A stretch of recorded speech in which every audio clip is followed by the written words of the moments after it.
Good evening. My name is Promise, and I'm going to be your facilitator for this constellation. This constellation is turning into our own lives, looking into our own life.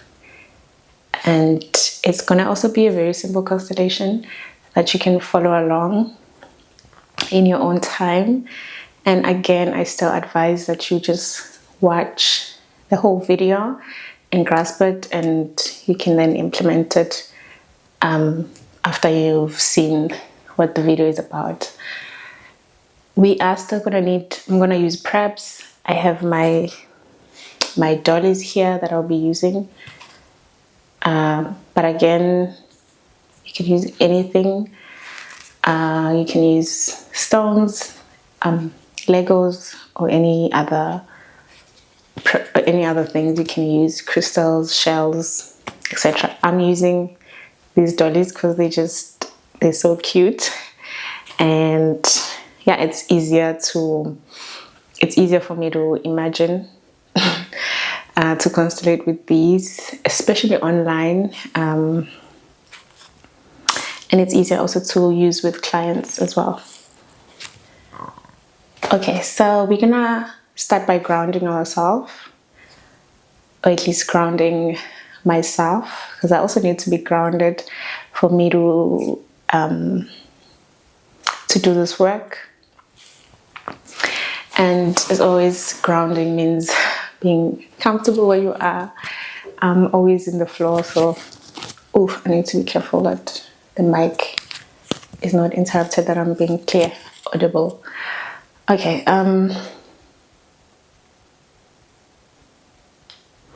just gonna take a few moments of coming into my body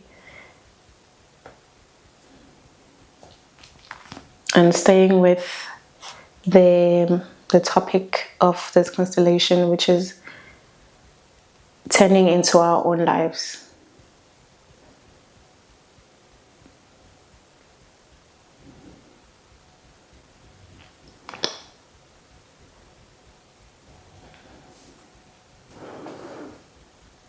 It's very easy to turn away from our own lives from time to time.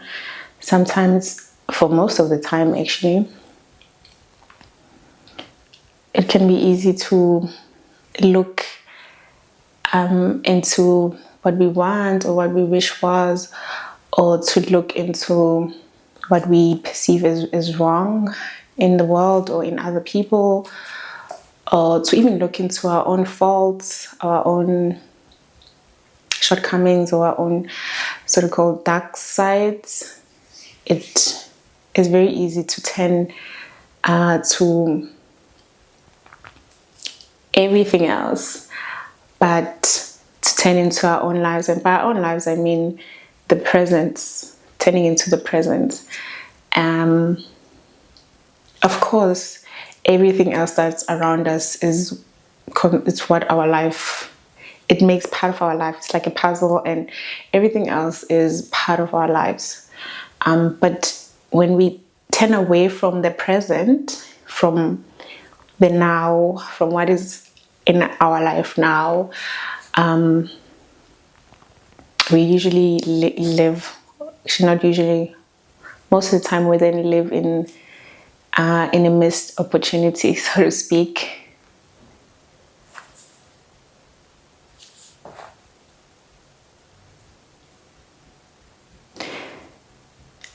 And that's very easy to do, to turn away, because sometimes, actually most times, everything and anything else can be more pleasant or more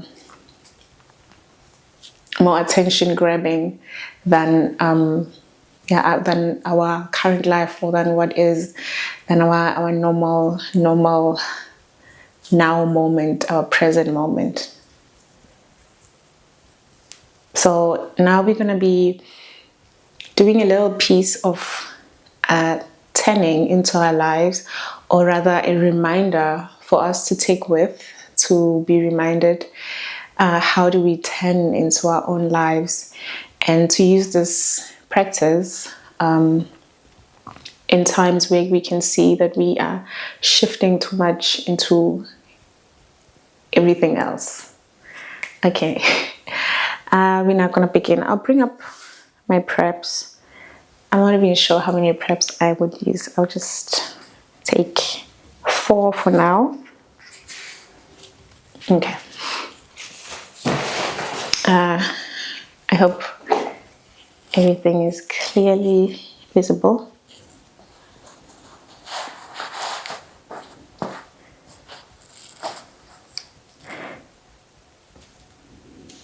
Okay, the first prep I'm going to bring up is the outside world. The outside world, or the outside perspective. Society as we know it, which is very much part of our lives and certainly part of our presence, right? But it's also very separate from our own individual present, because as much as we are part of a whole, we are still an individual within that whole. So sometimes we do get lost in the whole and forget to honor the individual within the whole. And when we stay close to the individual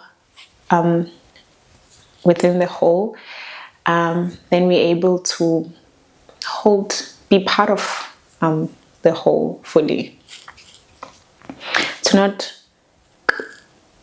be outside of our own lives.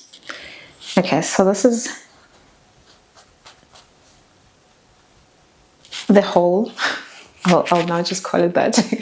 the whole, the society, the bigger picture, the moral standing or dismoral standing of the world, or whatever outside of ourselves thing that takes our attention and that we sometimes tend to. This will be that. So we need to give it a name. So I'll name it the society, or our society. Actually, this is our society, because society is also very different depending of where you are, and the social norms is also varying to person depending on where you are. And of course, there's still some very similarity that we all hold as a human species, no matter what society you are currently living in. We still have some similarity. And also social media kind of connects us. It's like this beautiful web that connects all cultures and societies and kind of make it a human society. Anyway, I digress. So this is going to be the society. I can actually see that I don't think the camera is visible. Anyway.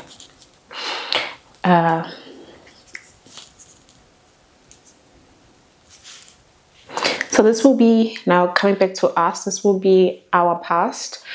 This is a big one where we usually spend most attention or focus into what was, into the past. Whether we are looking into our failures, or we're looking into our achievements, or maybe it was great then, now it's not, or we think it's not great now, it was great, vice versa. Whatever might still hold us to the past, we would spend most time in the past. It's so easy also to slip into the past through regrets, sorrows. Maybe we've lost something and we still long for, that we look for, that is still in the past, or that the joy that we've experienced in the past that we no longer might feel in our current state, that might also keep us tied to the past, and therefore we may spend a lot of time here. And sometimes that looks different, it can be we spend most time in the past because we have some wounds that we want to look into and heal, so we have to spend more time. And and maybe we're spending way too much time than we should, or then it's good for us because now we are stuck in those traumas and in those patterns. So yeah, this is our past that we might be spending time looking into, or that we've tend to. I'll take this one. So this one will be the future. So again, we have society, we have past, and we have future now. And as the name explained, this is our future, or what we think our future should be, or what we are longing for the future to be. Whether we know that for sure it will be like that or not, but it's the future that we look to, or maybe we daydream about, and we hope for, or could be change. Also, this can be change, the change we are longing for, whether in ourselves or in others. But this is the future, our future, and yeah, what we are looking in the horizon and not here for. Okay, and this will be then the present moment. So this is our life as it is presently, and what we are in this constellation are trying to tend to, what we are wanting to look more into. Okay, now that I've explained our preps, can begin the constellation. Sorry about the noise. I think I want you to see my floor, what is happening. So I'm gonna do that. Okay, I'll actually do it in this free space here. So this is what we are hoping to tend towards. This is the future that is in front of us. This is our past, what we might be tending towards more, and this is the world, which is very much can be part of our present moment, right? And I'm gonna get us, or what can stand for you, for me. So technically then now you need 5 preps, 5 stones or 5 dollies, or whatever else you're using. Okay, so the aim of this constellation is for us to not be here, right? Or here, or let me actually I'll put this society here. So it's not for us to be here in our past, or at least not all the time, because all of these states, they make up the whole, right? So we need to visit the past, we need to visit the future by planning. As when we admire something, or we want to plan something, or we want the future to be in a certain way, we need to visit the future for us to be able to redirect ourselves to that future. So we do need to visit all of these states. However, we can't stay in these states, right? So we can be visitors of each of these states. But I want to demonstrate what happens if we stay here in the past, here. When we stay into what was, and it, regardless whether that was a pleasant past or an unpleasant past, and mostly it's actually a past that was very unpleasant. Usually it will be the traumas that we were born into, or that we had to go through in our path, in our journey, in our life. then we tend to have wounds and scars that forever takes us back there, and that forever remind us.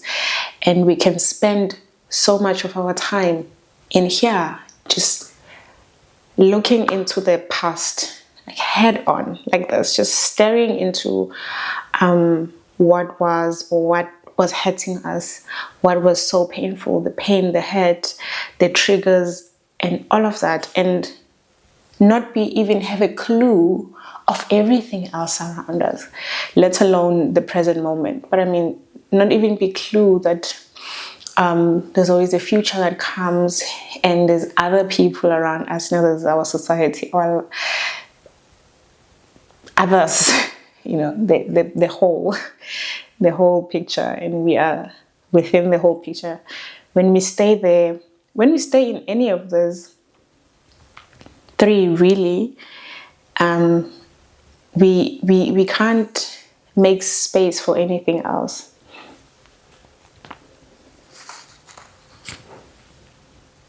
And I know in this constellation, I am very much simplifying everything. So I'm putting everything into the past. So the doubts, the sorrows, our ancestral traumas, and what we carry for the family.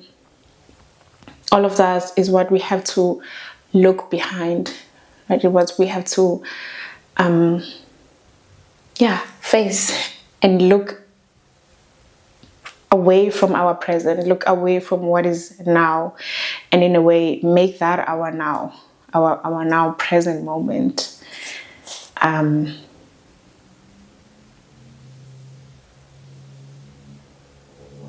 remembering a story that I'm going to share, that I was told by my grandmother not so long ago, a few months ago, when we were sharing a conversation together, and she was in such gratitude of something that I was offering her and I was doing for her. And she then decided to tell me a story of what had happened. And she said to me, which will demonstrate this state that we can sometimes find ourselves in. She used to work as a street cleaner for a government company in the state of Johannesburg, and so they would come and fetch them with cars and then take them back to their house. So she had her children in the rural KZN, and she would go to work. So she would have to carry a big plastic of stuff that she would bring back home to her children when she's then returning back home. And she was in the road with this big plastic that was huge, and she was carrying it on her head, and she was walking on the street when a nice gentleman stopped and said, "Hey, are you an elderly, you're an old lady, come into the car in my bakkie, come, I'll give you a lift." And my grandmother came into the bakkie and still was holding on to her big heavy plastic in her head while she was sitting on the bakkie. And the driver of the bakkie looked at her very shocked and said, "Hey, Gogo, I am now giving you a lift. You don't have to keep on carrying this heavy bag. You can put it down behind next to you, because now you're in the car. You don't have to carry it anymore." And when she was telling me that, she was saying that she's being reminded of the story that happened long time ago to her, that even now she feels she still carries that heavy plastic of stuff that she, even though she's in a comfortable car where she really doesn't have to be having such a heavy thing on her head. And that stuck with me, that story.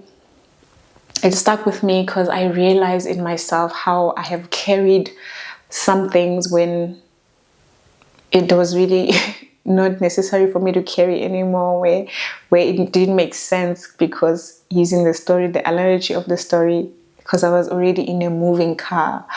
I wasn't walking in the road in the heat. I was in the car in a comfortable space where I could put it down. But sometimes we need that reminder who would say, hey lady, you can put down your plastic bag because you are in the car, and we remember.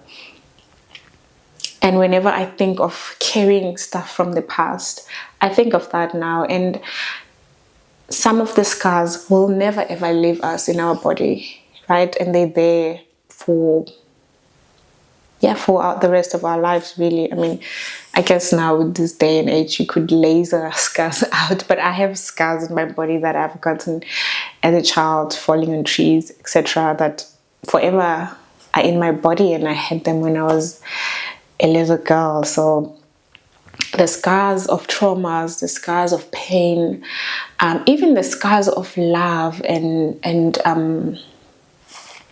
joy that we might have felt in a state of our life where everything felt and worked so much, we will always carry them with us, and they become part of us, but they don't have to burden us. We don't have to burden ourselves with carrying them. We can put them next to us and carry them with us, right? And maybe someday actually take them to that destination, but maybe not. Maybe it's a pain that we will forever live with, but we need to make space to live with it. Because also running away or trying not to look into what hurts us, or it always find a way to circle back to find us. So it's not about ignoring, it's not about not looking, it's not about not acknowledging the past or what was. It's about being able to go there, being able to carry or to walk beside, to go there and look and say, this is what had happened to me as a child. This is what had happened to me, in my youth. Or I've lost children. This was painful. I come from difficulties, from a very tough upbringing, and that's part of my DNA. That's what happened. Is something I can never change, because the past, unfortunately, is just written. We can't change it. So when we look at it and we accept and we say, this is what had happened to me, and this is part of my life, but it doesn't have to burden me. This is not what I will look into. What else can I look into? And when we can honor, look, it's even falling. When we can honor and almost bow, and if that feels good to us, when bowing, it feels good to you, when you can bow to your past and to the pain, because it's so difficult to accept painful past, to accept that this was so painful. And bowing and honoring it means also to work with certain things, like if the past have caused so much phobias and fears in us that hinges us from actually moving forward to our present, or even looking into the direction of our future. If the past is hindering that means there is a lot of letting go we still need to do. We still need to take off that bag and kind of put it next to us, maybe instead of it being in our head, and work with it being in here next to us. Maybe open it up and look what's actually inside that is hindering us, and look. I cannot emphasize how looking is so important. Looking, and not looking in terms of wanting to change, because again, we can't change what had happened. And also not looking and wanting to blame. Also not wanting to blame, because blame can keep us so entangled with the past. Blame and praise actually work hand in hand, but blame can keep us so entangled with our past. When we look into there and we think, oh, my father is to blame, my siblings, or my health, or the body I was given into is to blame, or or whatever we can think of blaming hinges us from actually accepting what is or what was, or the life that, or the system that we came into, really. And before we can even work, really, before we can even do any work, we need to let go of blame. And letting go of blame, of course, it doesn't mean toxic positivity, as it's called now. It doesn't mean that not acknowledging what it was, like factually, just as facts, and also acknowledging how that made us feel. We can have all of that without blaming anyone, right? For instance, if in the past, the past for you stands for an abusive father. Say you were a son born into 8 siblings, and you were the first sibling, and you got a lot of strictness and abuse. And abuse, I mean, you got maybe whippings, you were sent out of school, you had to go and work, or everything that wasn't so pleasant. Instead of looking into our past and say, I blame you, Father, for not letting me being a child, we can actually just acknowledge that because I was the firstborn of you, Father, because I was the firstborn of your children, I didn't get to be a child. I had to say all the things that actually happened. And in that way, we are looking, we are seeing what actually happened without actually blaming anything. And when we take that stance, we free ourselves into moving on, right? We free ourselves. We don't tangle ourselves with blame to still hold on, but we free ourselves into this is what happened. And we can even take it a step further, using the same example, being the firstborn son into a family of 8 siblings and having to go and work, which is unfortunately most fate of most men not so long ago. So you can then honor your fate as a firstborn son, that because you were a firstborn son, you had to go out and help out in the family. You had to go out and you had to grow up quickly, so to say, and so that you can help out your parents and your other siblings, and you had to bear the consequences of being a firstborn child, consequences that were not pleasant at times, right? And most firstborn children actually have a consequence to bear that comes with being a firstborn child. And we can't necessarily, yes, we could blame the parent and say, well, you chose to have 8 children, so you need to make a plan, which, rightfully so, but we can never take that stand of blame, because we're making ourselves not just bigger than them, but also better than them. We're kind of putting ourselves in the stance of, if I was you, I would do it better because I think better and I am better. And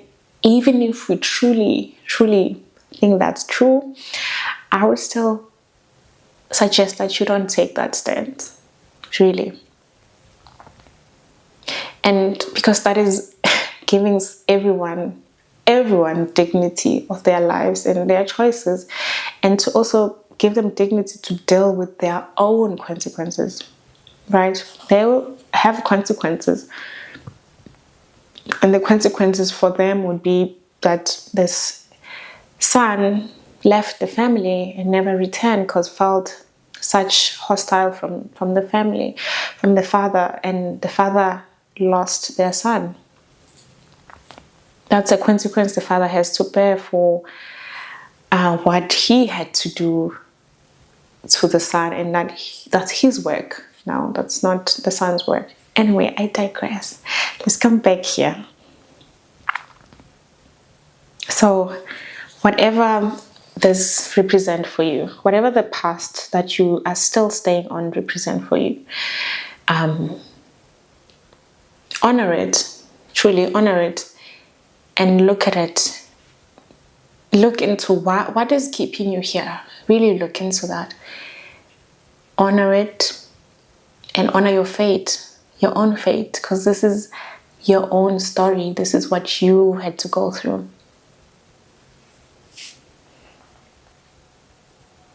And the way I honor my past when I feel, oh, I'm being pulled so much in the past now, is by really bowing into it and truly and saying, I honor my fate, is when I look back and I think, oh my God, it was so unpleasant, or there was some stuff that was just not easy and hard, etc.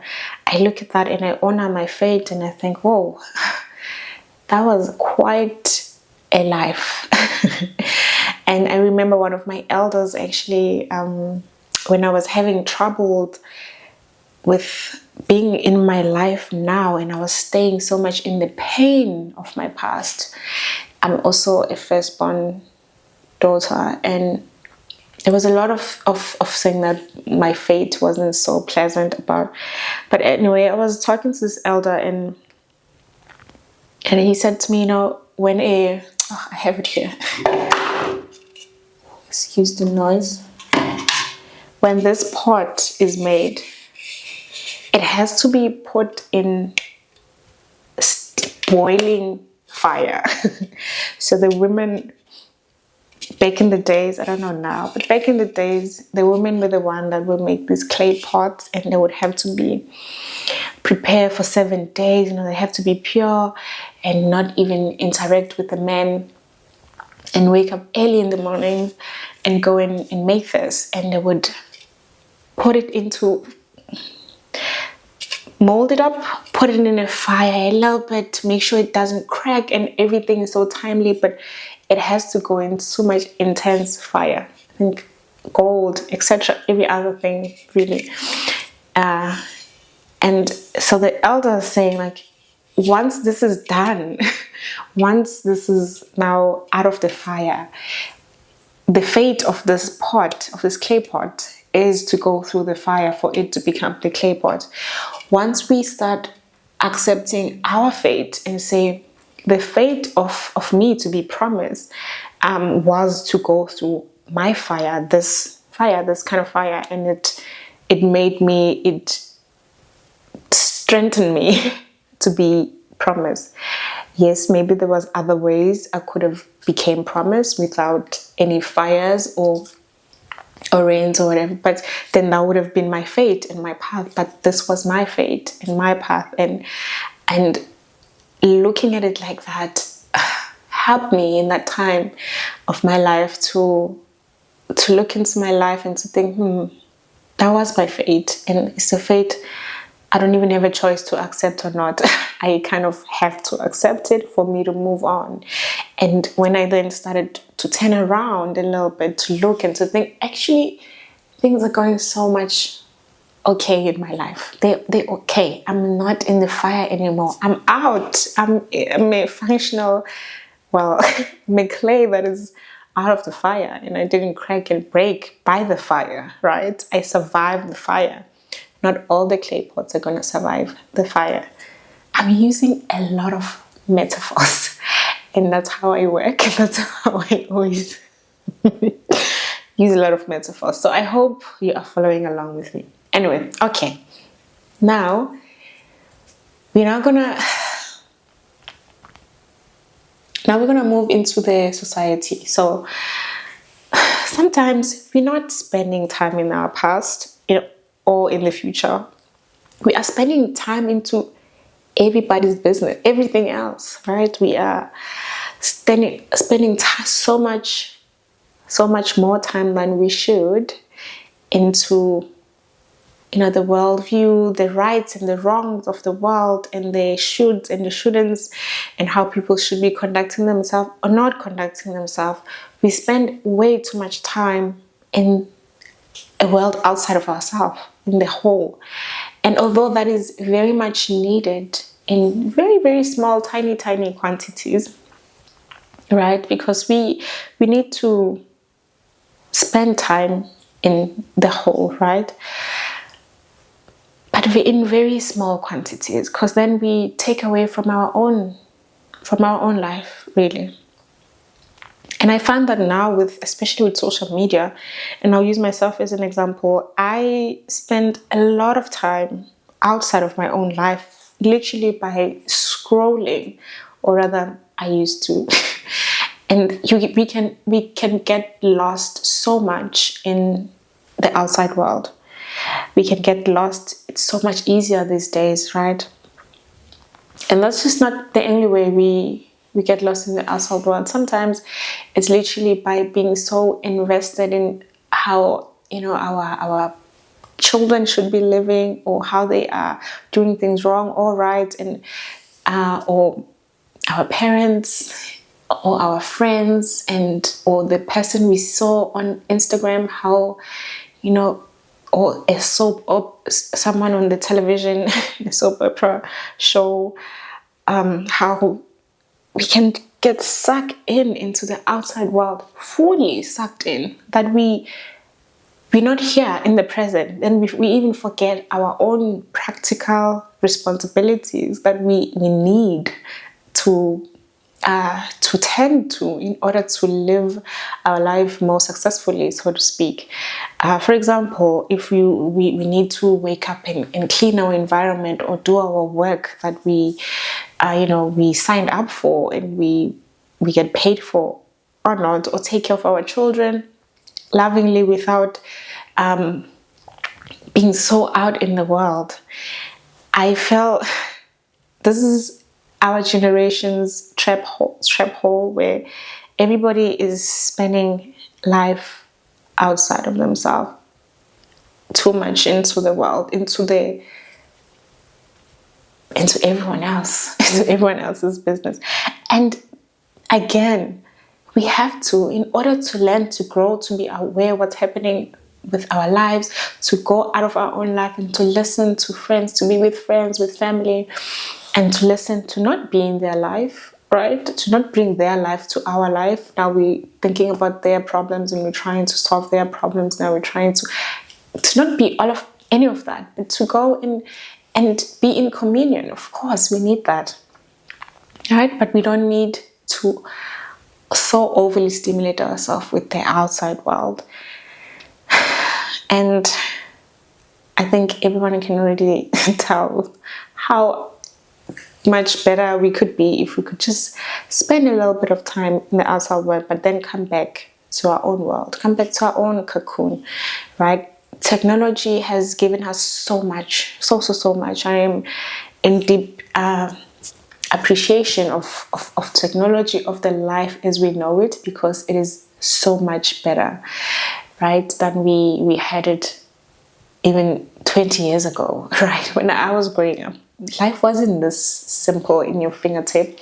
So our life has become so much better, but also it has also become such a distraction. It can take away from us so quickly, take away from our own life, from our own present moment so easily, and either by trapping us into envy or wishing, oh, I wish that was my life, because that seems much better than what I have.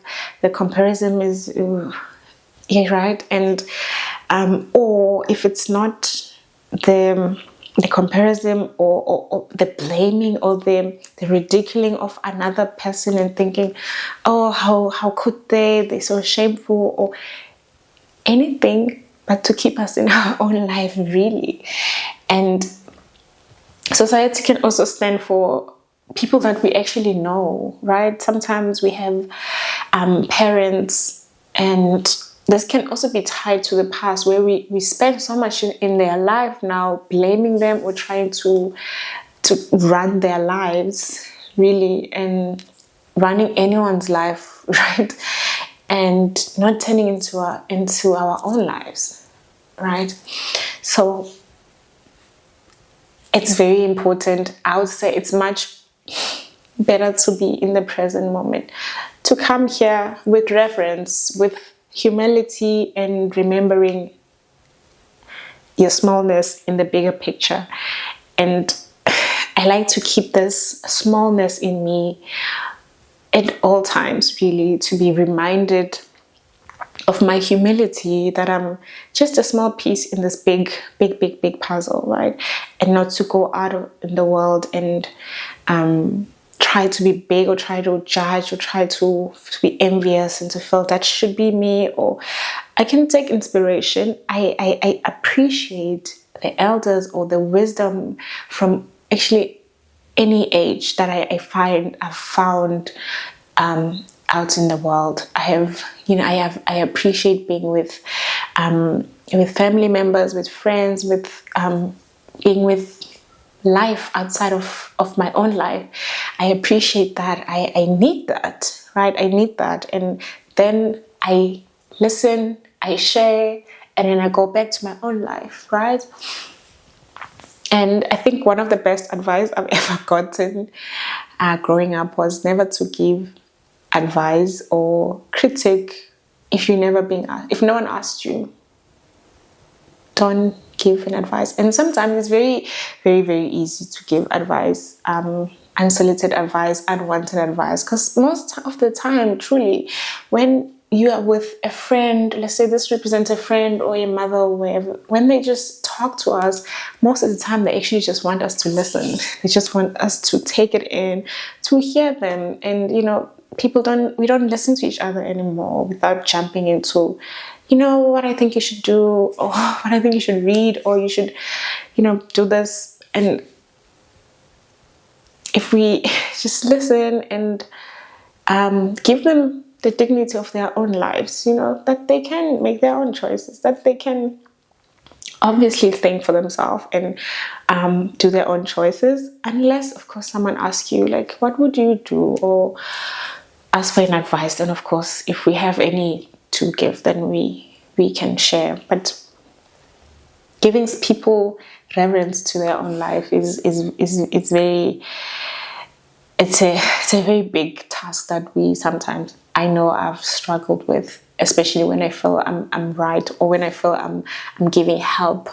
Then we sometimes give an advice, really, even when it's really not even solid. It's an unsolicited advice. It's not relevant really to that person, and we're just coming out as, well, I am better than you, or I'm figured that I've been through this before, and since you can't think for yourself, I will think for you and tell you what to do. And we usually don't mean it in that way, I know, but that's how it comes out as, and that's actually the position that we always coming from, actually, whether it's conscious or not, it is. And I've actually found that with when I would share something, a difficulty in my life that I would be going through in the past, and someone would say to me, I'll pray for you and it will all get better. And I would always think, okay, obviously, I know they mean absolutely well. They mean good. They mean, I will add, or I'll have you in my good thoughts. I think that would be the better way to actually put it.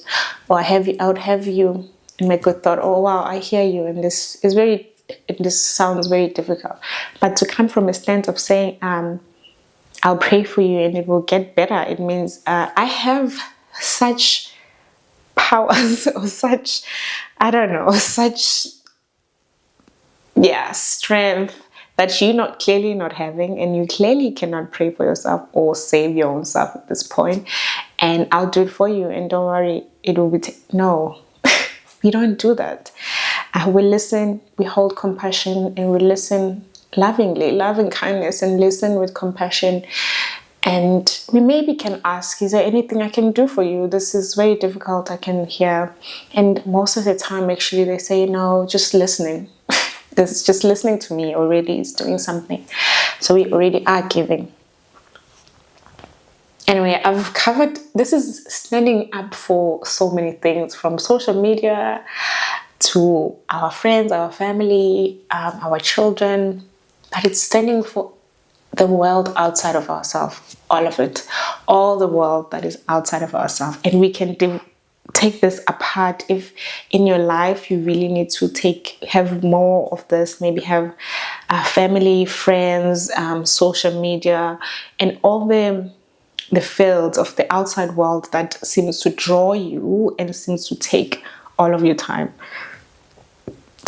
And look into that and see if you are able to move or come there aware and consciously that I'm here, but I need to go back to my life. I need to go back to my own world, because we have this world that is, we all have our own private own world that no one else can ever access. Even our closest romantic partners can live next to us and, but can never experience our world. Only we can. Even we can never experience their world. Only they can. We can hear about it. We can be next to them and we see how they react, and then try and figure out what's their world. But the inside world is all for us. So we need to come back to our private, right? Which brings me back to this, the now, the present moment, your life as it is, right? Whatever it is that you don't really feel like spending so much time here, whether it's painful, because sometimes our present means, we're in pain, or it's dull, or we feel it's dull, it's boring, it's not so much happening, or maybe it's a routine. We need to be able to sit with it and look at it. And sometimes I find when I want to look into my present, into what is now for me, I spend a day where I look into my day. Like, what is now? What is my life now? And I find that then I can go into the future to see if, what do I want my present to look like, right? So now I'm thinking of the future. If there's something that I'm not liking, right? Maybe my routine is a bit more mundane and boring, and I'm actually wanting to distract from my present life because it's not pleasant, right? So I look, how do I want to work with the future? That's the beauty of the future. How do I want to work with this so that my present life is more beautiful? And sometimes actually we can't. Sometimes it's the present life, it's something it's a fate we have to move through, right? Maybe we have a sick parent that they're going through death, and we have to move through that fate with them. We can try and make it more present, right? And making it more present doesn't mean that it's joyful, it's happy, it's always sad. It's just we are present with it, and we move with what is present, right? And utilizing the future and the past, and I would even say the outside world, to kind of cater our life, our present life, to be more wholesome, or rather more, I can't even say meaningful, because that is different for everyone, but yeah, meaningful, whatever that means for you, right? That is worthy for you to spend more time with your life, with your present life, that you don't have to distract yourself from it. What is it that is needed to shift for you to not want to distract yourself away from this life, the life that you currently are in? And let's say you are a new mother, and you have these little children, and they're taking all your time, and your life is about them, and you how can you move into this phase of your life, which, I mean, I guess you could let someone else do it, but how can you can't necessarily run away from that, right? if you choose to, but how can you then move in this phase more present for you, but also it will definitely benefit your children? How can you move with the present moment? Is there something that you need to maybe look into the horizon? What is the future that you see for yourself as a mom with children? Maybe you need help. Maybe what would make you more here and not destructive and all of that? Maybe if you get more help, or maybe I'm trying to think, what do new moms need? Whatever it can be, I can't think of anything now. And maybe if you're in a new country or a new job and things are not easy financially, you look into the future and you know that what could be best for me is to make extra income in this way and that way and that way. How can I move?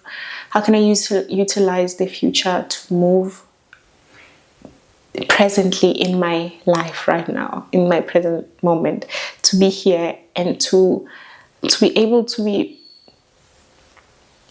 here with it and to move with it wholeheartedly, no matter how hard it is. And because sometimes we don't want to stay in situations that are unpleasant. We are never really built as humans to deal with unpleasantness. We need to distract ourselves, although we can very much handle them, right? And maybe even admitting that, I am dealing with an illness that is in my body right now, and how do I move with it right now? How do I become aware and listen to this illness, or rather have space for it and say, okay, how do I move with this? And by the way, there's going to be a constellation following on living with illness very shortly. Anyway, whatever our present life is or has for us, and maybe if we are in an unhappy and unhealthy relationships, how do we move with that? Do we see that in the future? Do we want that to change? Can we face that? Can we face our unhappiness and say, well, I'm actually unhappy with my life as it is, and how can I change that? Because sometimes when we truly look and say, I'm unhappy as things are, it requires change, because in us automatically we say, okay, then you have to change this unhappiness, right? So sometimes we are afraid to look, but how can we look and say, I'm not happy with my life as it is right now, and maybe then turn to the future and say, how would I want my life to be in the future, and try and work towards that future, or try and look towards that future and enjoy your present more. I think the constellation today was quite not as simple as I wanted it to be for online purposes, but I do hope you were able to follow along and to get some wisdom out of this constellation. And I very much enjoyed facilitating this constellation today. It's one of my favorite topics to look into. How do we live in our present lives? So I hope you also enjoyed getting my wisdom. And yeah, till we meet again, thank you so much for staying tuned.